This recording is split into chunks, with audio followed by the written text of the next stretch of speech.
Well, hi, class. Hey, nice job on the critic speech videos from last week. I was real impressed with the quality of the presentations. One, boy, some of the deliveries, really nice improvement from that first one to the second.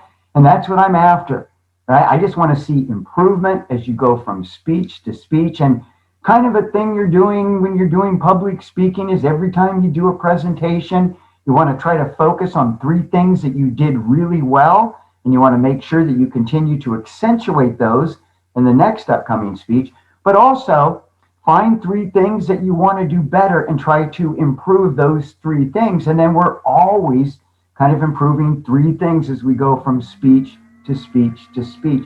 And really, with me and your grades in this class, it's not where we're at right now. It's that finished product. So you just keep working hard, keep developing. You guys are all going to do really well by the time we get to the end of the semester. And the other thing I was really pleased with, I really felt like all of you now have a good grasp on how to create an outline for a speech. And that is one of the most important aspects when it comes to public speaking. In fact, really, when you look at public speaking, there are three key areas that you want to focus on. Obviously, the content of the speech is important, what it is that you have to say, the delivery, right? The style of the presentation. That's really important to public speaking, but also the structure and the organization of the information, I think, is just as important and maybe even more important than the content and the delivery, because what the structure does is it makes it easy for the audience to follow along and to kind of be able to go through the speech with you, as opposed to maybe you're off on a tangent. It's maybe a good point, but the speaker, the audience isn't quite sure, wait, how does that fit to the speech? So the structure, the organization, that's the glue that holds the content together and I think keeps the audience into the speech. The more structured and organized you are, the easier it is for you to reach a higher degree of shared meaning with those that you're speaking to. So the structure, real important. I would like to emphasize, though, for a few of you, just make sure you really understand the importance of the preview of your main points at the end of the introduction, the importance of the transition between main points, and the importance of having a clear summary as you begin your conclusion. And it's just important that in all three of those sections, in your preview, transition, and summary, that you're always reminding the audience of the titles of the main points. That's how we keep track of the information as we're listening to a speech. So when you get to the end of the introduction, you want to preview your main points. Tell us the titles of the main points you're going to cover in the body of the speech in the order in which you will cover them. So really, for all of you, with your preview for the critic speech, something like in the next few minutes, I'll give you both my description and my evaluation of the film or the restaurant, the movie, whatever you did your speech on.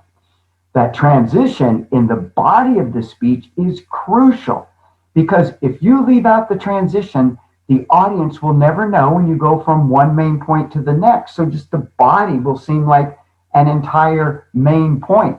That's going to be even more important as we move on to the informative speech this week, because you will have three main points. So that means you'll add another transition. You'll have a transition between your first and second main points and between the second and third main points. Never need a transition, though, after your last main point, because you go right into the conclusion, which begins with what? Your summary of the main points in the body of the speech. And so when you get to your conclusion, in fact, you should never have to utter the words "in conclusion" ever again in a speech, as long as you begin your conclusion by summarizing your main points. So in the last few minutes, I've given you both my description and my evaluation. Well, the audience knows, okay, you're starting to summarize. We're getting to the end of the speech.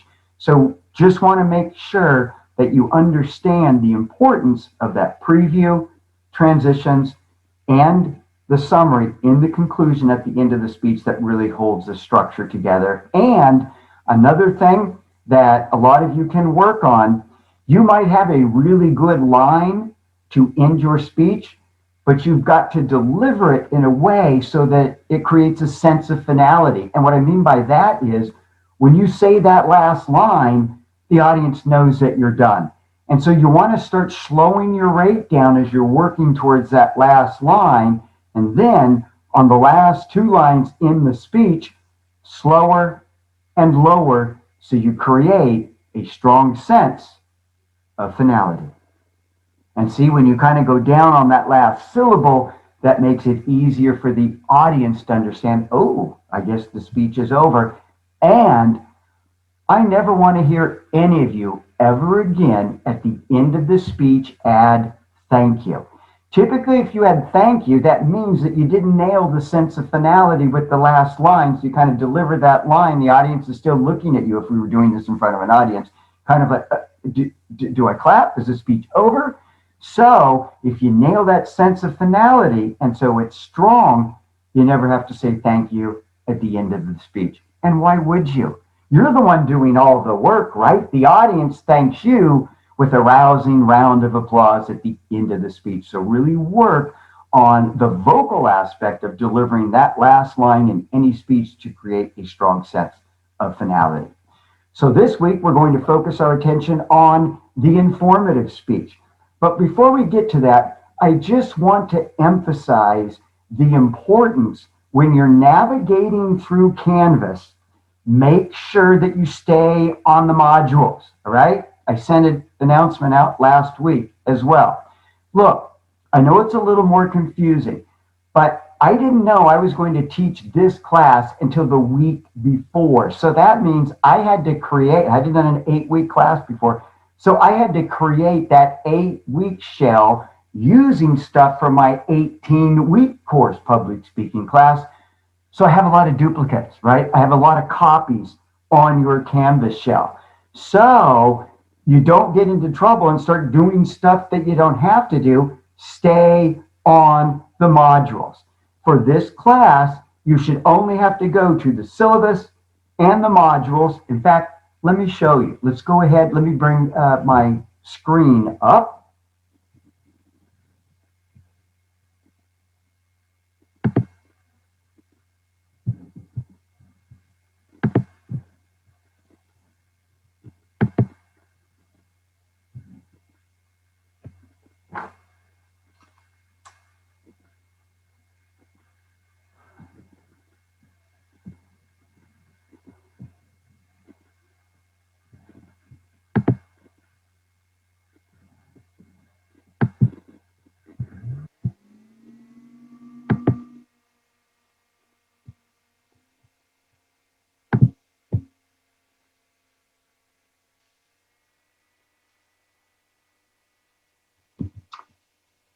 Okay, so now we're on the modules. And like I said before, really for this class, you're either at the syllabus, right? That goes to the homepage in the syllabus, or you're on the module, right?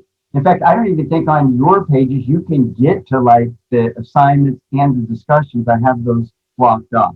And so for this class, just navigate through the modules.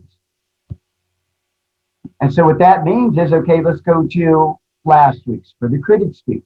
So I have my critic speech right here.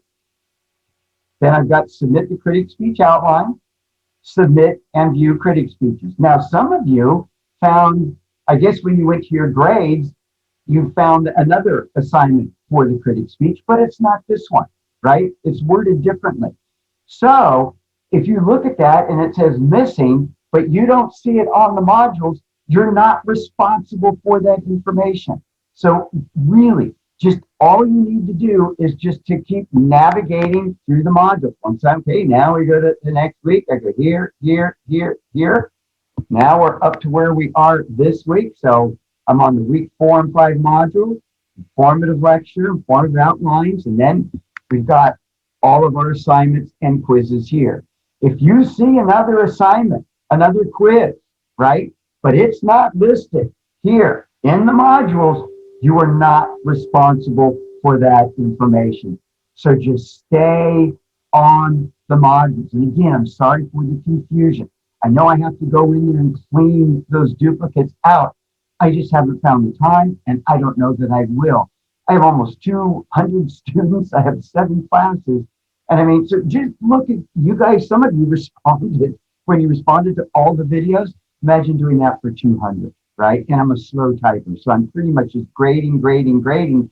And when you go off the beaten path and, hey, what do I do with this now? That takes time to answer and fix that. Sometimes I want to get a head start on the grading, but I spend an hour or two just getting students back on the module page, right? You're over in your room you shouldn't be in, playing with toys that aren't for your class. So stay on the modules. Let me show you the grades too, just to make sure this is really clear. Because I know what's happening and I don't blame you guys. It is confusing. So let's take the critic speech for an example. So if you look on your grades, now we get down to that we have the submit and view critic speeches, which that is the one you'll find under your module.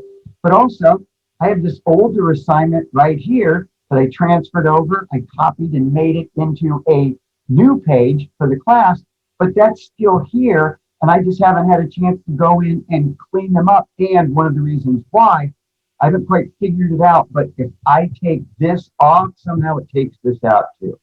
So if you see something on your grades, an assignment, and it's critic speech video, and it says missing, don't worry about it. And if you're going, wait, am I supposed to do that assignment? I'm not sure. Go to the module. So this says critic speech video. I'm going to go back to the modules. Let's go to the critic speech.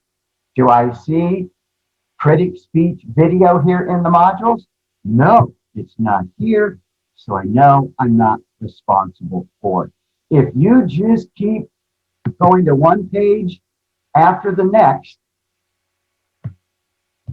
and just when you get to the bottom, just keep hitting next and next your way all the way through. No confusion. You won't have any assignments that you don't need to do. So please stay on the modules. You're not responsible for any assignments or any work that isn't found under the module. All right. Let's talk about the assignment that you're now working on, which will be the informative speech assignment. And the informative speech, persuasive speech, those are both what I call academic presentations. And both of these are pretty similar to presentations that a lot of you will be making once you transfer to the next level. It kind of depends on the major. But I know with my experience, I did a lot more presentations and took way less tests once I transferred to the 4-year level in my junior and senior year. And then you get into a master's program or upper level graduate program. You're going to do lots of writing, lots of speaking, less test taking as you navigate up that academic ladder. So with the informative speech, the first thing that I want to emphasize would be the difference in the outline that you'll use for the informative speech compared to the critic speech. So the critic speech kind of gave us a nice basis, and really that critic speech is kind of a hybrid informative persuasive speech. That first main point, that's informative. You're just telling us about the topic. And then in that second main point, that's a little more persuasive because you're giving us your overall opinion, what you liked and didn't like and why. So now we're going to focus all of our attention on the informative speech. And with that speech, remember, I talked about it in last week's video, and you want to make sure that you watch the instructional video that's on the informative topic proposal page, because there I really go into detail explaining the difference between an informative topic and a persuasive topic. You want to make sure that you have a good grasp of that. I've always felt that's one of the harder concepts for students to understand in a public speaking class.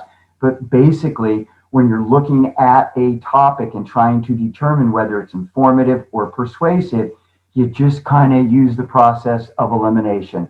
So I have a topic. The next question that I want to ask, is this a topic that focuses on a problem to be solved? In other words, would most of the information be focusing on the effects, the causes, how to fix something? Then that topic works better. as a persuasive speech because we have a different outline format that works better for persuasive speaking, or what I call problem solving presentations.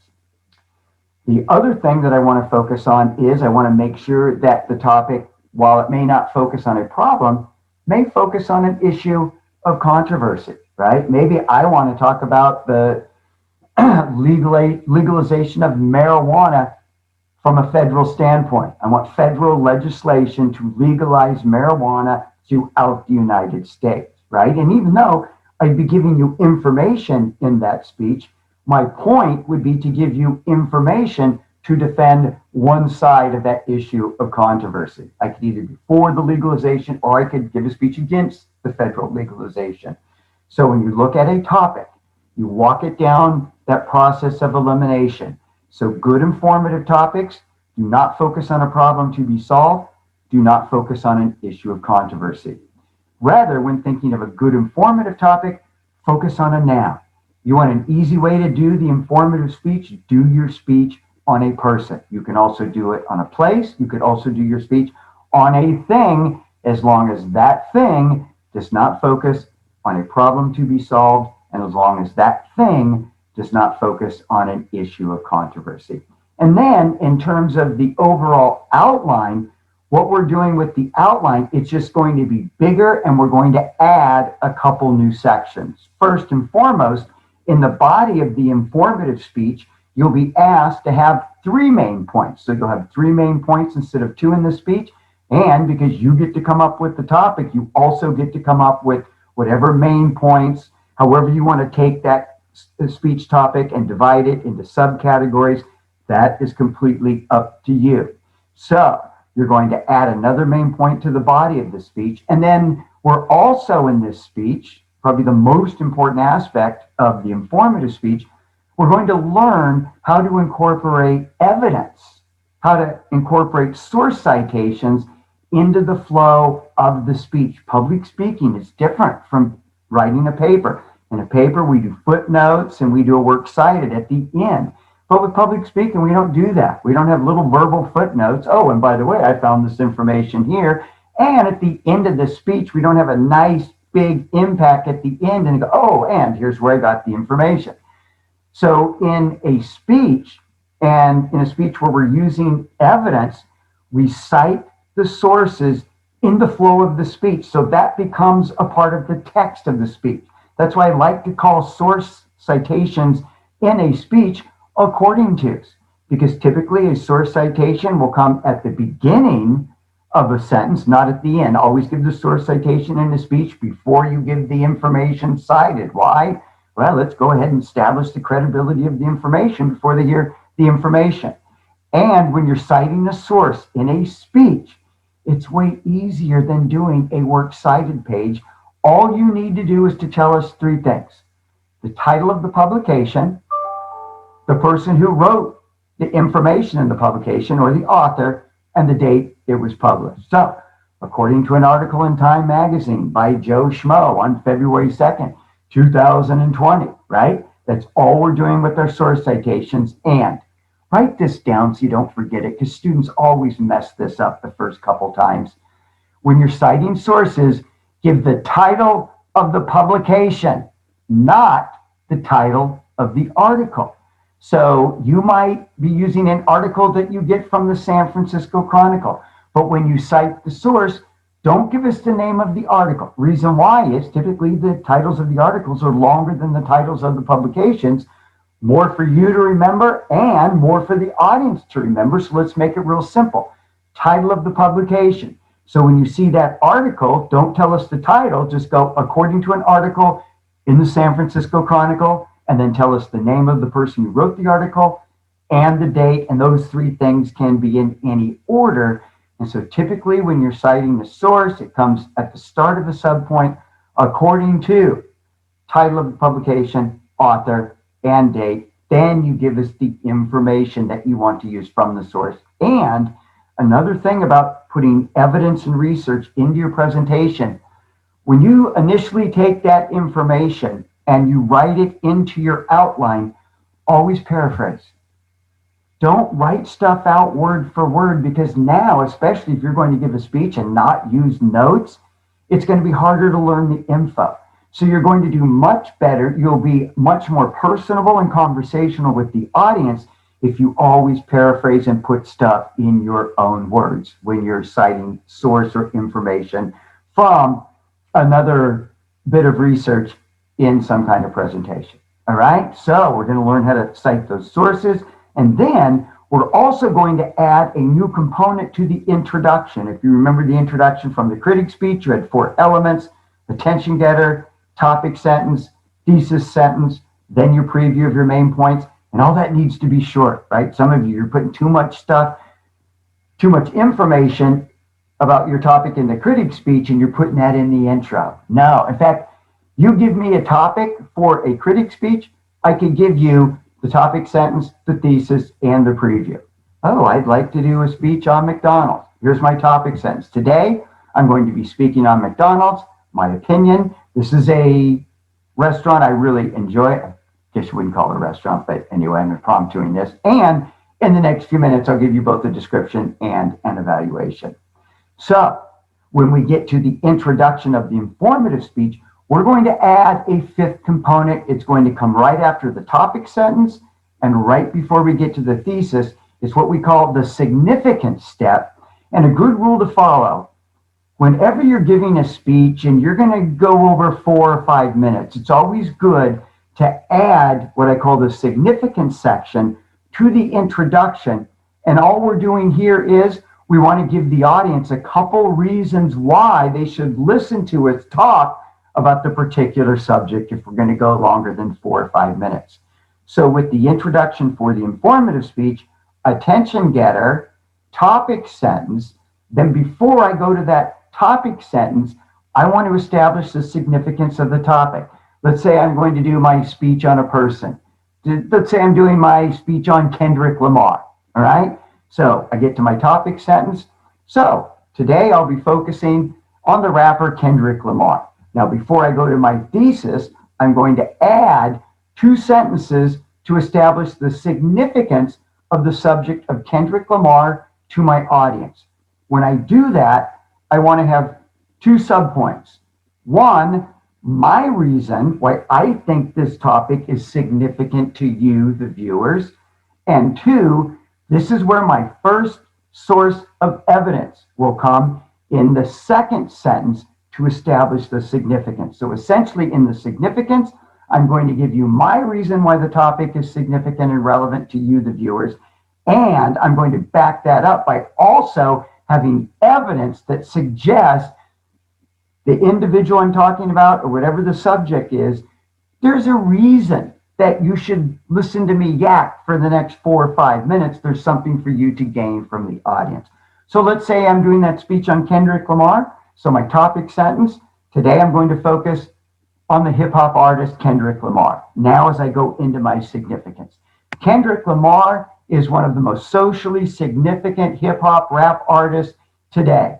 In fact, according to an article in Rolling Stone magazine on February 2nd, 2020 by Matt Taibbi, Kendrick Lamar is considered one of the rappers to have the biggest impact on social justice in the United States today. Then I go right into my thesis. It's kind of like, since this is such an important, informative topic, in my thesis statement for an informative speech, I'm always going to have 2 components. I want to indicate my intent, right? The reason that I'm speaking in an informative speech, then it would be to inform, to teach, to enhance your awareness. And then the second thing I do in my thesis statement is I restate the topic. So after I establish my significance, now as I go to my thesis, so because Kendrick Lamar is so socially significant, I'm going to take the next few minutes to get all of you better acquainted with Kendrick Lamar. To do so, now going to my preview, we'll first focus on his background and history. Second, we'll focus on how he got started in the hip hop industry. And finally, I'll talk about his impact on social movements like Black Lives Matter. There's my introduction, right? And the audience knows you're done with the introduction because of the preview of the main points. Now, I go right into my first main point. So in terms of the outline, you're going to have 3 main points instead of 2 in the body of the speech. So that means I will also have another transition. I want a transition that goes from my first to my second main point, and I want a transition that goes from my second to my third main point. You never need a transition after your last main point in a speech, because when you go to your conclusion begins with a summary of your 3 main points, so it would sound redundant. So in this outline, we're also going to require that you have a minimum of 1 source of evidence cited in main point 1, another one in main point 2, and another one in main point 3. So for the informative speech, 4 to 6 minute presentation on an informative topic of your choosing. In the introduction, we're going to add that significant step, and that's where your first source of evidence will appear. And then in the body of the speech, you should have an additional source in each of the 3 main points. So for this speech, you will have a minimum of 4 source citations. And if that still sounds a little confusing, you've got a couple sample outlines for the informative speeches that you can take a look at in the module. And like a lot of you did with the critic speech, use one of those sample outlines as an actual guide. So before you turn your outline in for the informative speech, you want to make sure that it's organized and formatted exactly like the sample outlines that I show you in the modules. And some of you spread your information out more. Follow the rule, 1 sentence per subpoint. Some of you struggled a little bit with your delivery of the critic speech because the spacing wasn't very good in your outline, did everything where it goes, but you look over and it's like, oh crap, where's that next line? You want to be able to glance over or glance down. If you really want to see how to use notes really well, watch Alex's critic speech. I thought that was masterful in terms of that presentation. Glance down, see the next line, look up, deliver the line to the audience. That's how you do it. But when you glance down, you want to be able to find that next line easily, so it's not, oh crap, where's that next line? Now I'm flustered, I got this awkward pause, then I pop up and get into the speech, or I find it, and now I'm just reading more from the outline because I'm afraid when I look up, it'll be hard to find my spot. So the spacing in that outline has a lot to do with the effectiveness and how smooth the delivery is, especially if you're going to use your outline to prompt you as you're working through the speech. All right? I'm sure you have some more questions on the assignment. If you do, just send me an email, hit me up. I'll be happy to go over them with you. All right, let's do a good job on the informative speech. This informative speech and then the persuasive speech after it, these are 2 really good examples of kind of the assignments you can expect if you're doing any kind of presenting once you transfer to the next level. So I want to make sure that you guys really have these dialed in. You're good to go. So you have to do any presentations in college as you continue your college careers, you'll be able to put a really good speech together. All right, you guys take care. Do a good job on your speeches. We'll see you next time.